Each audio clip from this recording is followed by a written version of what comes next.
Hello everyone, welcome to day 2 of getting clarity on your dream career, your purpose, and actually stepping into your dream career through the soul aligned method, through alignment to our purpose. So today I'm going to talk about the second step. Yesterday I talked about alignment to self-worth, right? Which is how we begin to see new possibilities for ourselves when we're stuck between a rock and a hard place. The two things being what we perceive in our current reality, which we're no longer interested in, which for me was all the corporate jobs, right? And what we really want that doesn't seem possible yet. So bridging that gap between what we really want and seeing that it's possible for ourselves. So today I'm going to talk about the second step, which is alignment to your purpose, right? And instead of talking really about like, what is your purpose or like, what are the components of your purpose, which I've talked about a lot in my masterclass Unlocked. So if you're interested in that, go check that out, link in bio. But I'm actually going to talk more about the why. Like, why am I so focused on purpose? Why do I think it's one of the key things for you to manifest your dream career? And why do we want to stay in alignment, right, with our purpose and stay on purpose? So commonly in manifestation, or you can call it, your dream career creation or your dream career search, right? Because a lot of this is also getting clarity on what that is exactly. We talk about desire, like what do you want? What do you want? And often when we ask about desire, it immediately leads to kind of like the very externally focused thing. So this could be like the money that we want to make, the accolades we want to win, the creative projects that we want to show. And these are all amazing, right? But the issue with this is that it's framed as the outcome. The money, the status, or even what you want to create is all focused on the outcome. And when you're entirely focused on the outcome, that leads to a lot of problems, right? You put your happiness in the future. You say, oh, my fulfillment is once I achieve this thing, and then that cycle never ends. You also compromise your values because you think you want to get to that end goal, right? And therefore, like, this is when people make sacrifices. This is where, like, competitiveness comes in. And a lot of times what I see for heart-centered people is that heart-centered and also high-achieving people, right? It's like, it almost feels like they're two battles. One is like, I know I can do great things and I want to. And the other is like, oh, this feels wrong. Like the current model feels really wrong. Making all these sacrifices, right? Doing things that are out of integrity. People are saying this is the way, but it feels wrong. So that's, again, when you get kind of stuck in the middle. So if we go to the foundational model of creation, right, which is be, do, have. Be, which is the thoughts and the emotions that you have.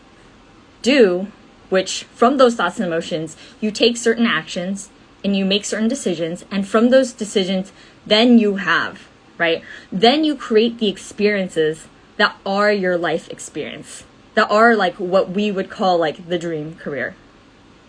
So purpose actually informs your being, which is the very first step, which is the foundational step that a lot of people don't talk about. How we're being through the world. What is our philosophy while we're moving through this world, while we're moving through our career in the process of the creation, right?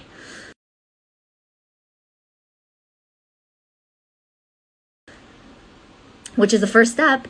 Then the doing and the having automatically come as a byproduct. And of course there's like, different ways. This is where like the strategy comes in, right? The career strategy, the business strategy, that's the more of the doing and the having. But if you don't have the being part down, this is when you feel like something's off, something's out of alignment because you're just looking at the how. You're not looking at how you're moving through the how and which strategies actually align with you. So again, purpose has a couple of components, which I cover in Unlocked, but I just want to give you some of them as an example of how it influences your state of being, right? So for example, one of them is your mission, the impact that you want to create.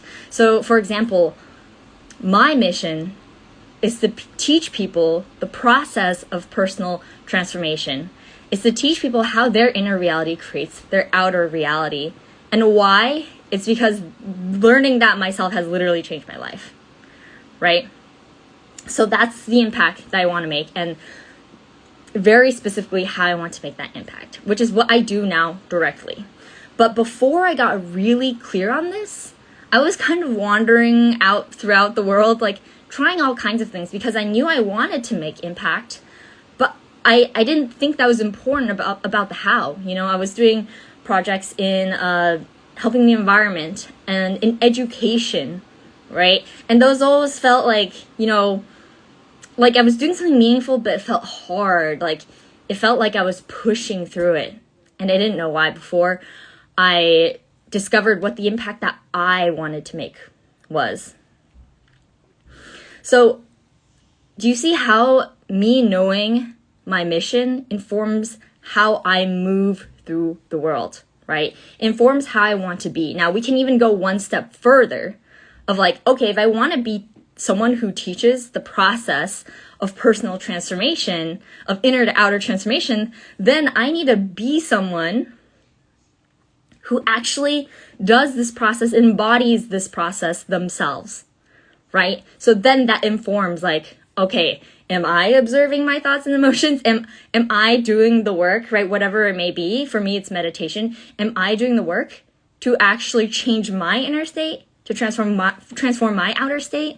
Like this is an even more foundational question, especially when it comes to career, like a job or a business, right? Because the more you embody what you're saying, the more conviction you have, which I'll talk a little bit more later.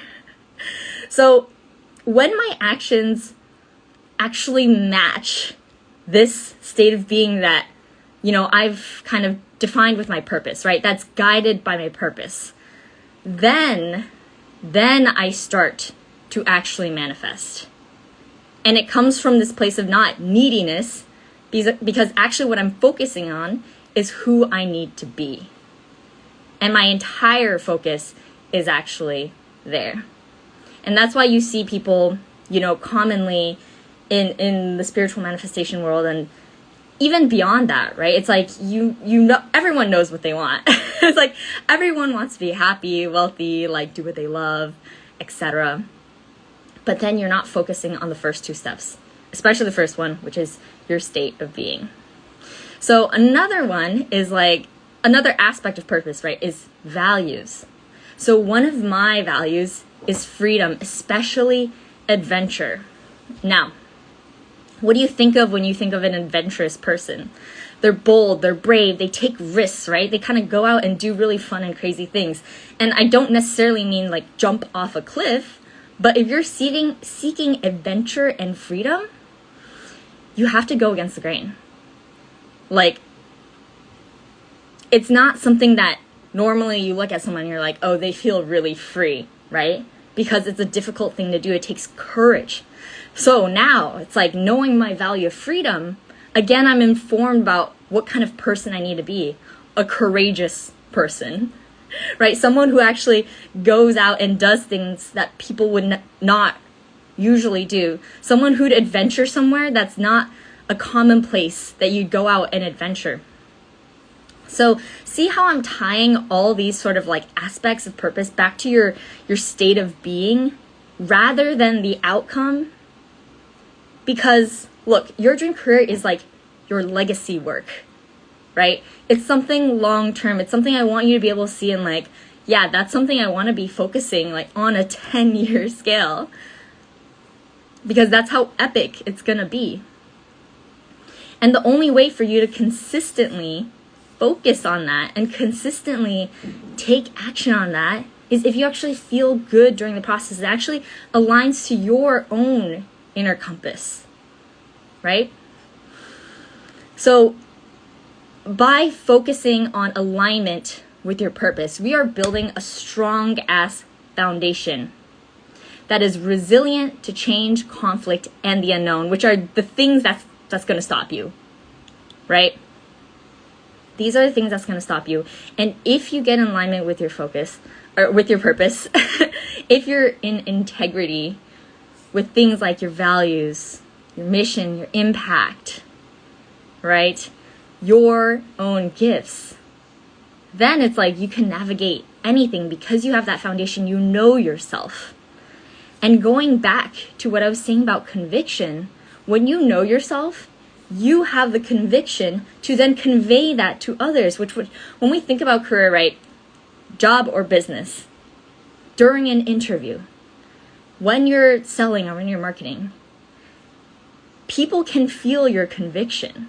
People can feel if you're faking it or not, if you're actually interested in it or not. They can feel your energy.